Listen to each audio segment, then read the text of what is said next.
নমস্কার, আমি রিপা। দারুণ স্বাদের রেসিপিতে সবাইকে সুস্বাগত। দেখো, আমি কারি পাতার পকোড়া করবো আজকে ঠিক এইরকম ফাইনালভাবে। তার জন্য আমি কারি পাতা নিয়েছি, মটরের ডাল বাটা নিয়েছি। ডালটা ভিজিয়ে নেবে, 2-3 ঘন্টা ভিজিয়ে নিলে হবে। তারপরে মিক্সার গ্রাইন্ডারে পেস্ট করে নেবে। তার মধ্যে দেখো, কারি পাতাগুলো আমি ধুয়ে বেছে ঝুরি ঝুরি করে কেটে দিয়েছি। সমস্ত কারি পাতা আমি ধুয়ে বেছে দিয়েছি।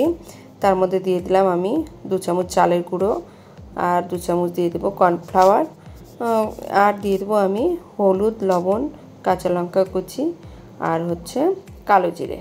এই কয়টা উপকরণ দিয়েই আমি বড়াটা বানাবো, আর কিছু দেব না। দেখো, সমস্ত উপকরণ দিয়ে আমি সুন্দর করে কিন্তু মেখে নেব। চামচের সাহায্যে সুন্দর করে মেখে নেবে, সুন্দর করে ফেটিয়ে নেবে। ফেটিয়ে যতটা মেখে নেবে, বড়াটাও কিন্তু ঠিক ততটা পরিমাণেই খাস্তা হবে। আর অবশ্যই মনে রাখবে মাখাটা যেন খুব সুন্দরভাবে হয়। দেখো, আমি মেখে 10 মিনিটের জন্য ঢেকে রেখে দেব। আর ঠিক তারপরে 10 মিনিট পরে বড়ার আকারে আমি সুন্দর করে ভাজবো। আমি ঢেকে দিলাম, তারপরে একটা কড়াই বসিয়ে দিলাম। কড়াই দেখো তো, কিছুটা পরিমাণে আমি সাদা তেল দিয়ে দিলাম। তেলটা গরম হয়ে গেছে। দেখো, আমি পকোড়াগুলো ভেজে নিচ্ছি। এই পকোড়া কিন্তু অসাধারণ লাগে খেতে, দারুণ লাগে ফ্রেন্ড। একবার তোমরা জাস্ট করে খেয়ে দেখো ফ্রেন্ড, কিচ্ছুই বানিয়ে বলছি না। পকোড়াটা কিন্তু সবাই প্রেমে পড়ে যাবে।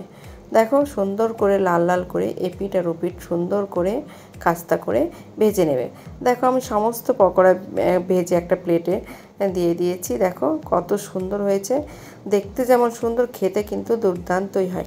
জাস্ট এভাবে একবার করে খেয়ে দেখো। বন্ধুরা, তোমরা যদি ইউটিউব থেকে দেখো তাহলে আমার চ্যানেলটাকে সাবস্ক্রাইব করে আমার সঙ্গে থাকবে, আর যদি ফেসবুক থেকে দেখো তাহলে আমার চ্যানেলটাকে ফলো করে আমার পাশে থাকবে। তোমরা ভালো থেকো ফ্রেন্ড। নমস্কার বন্ধুরা।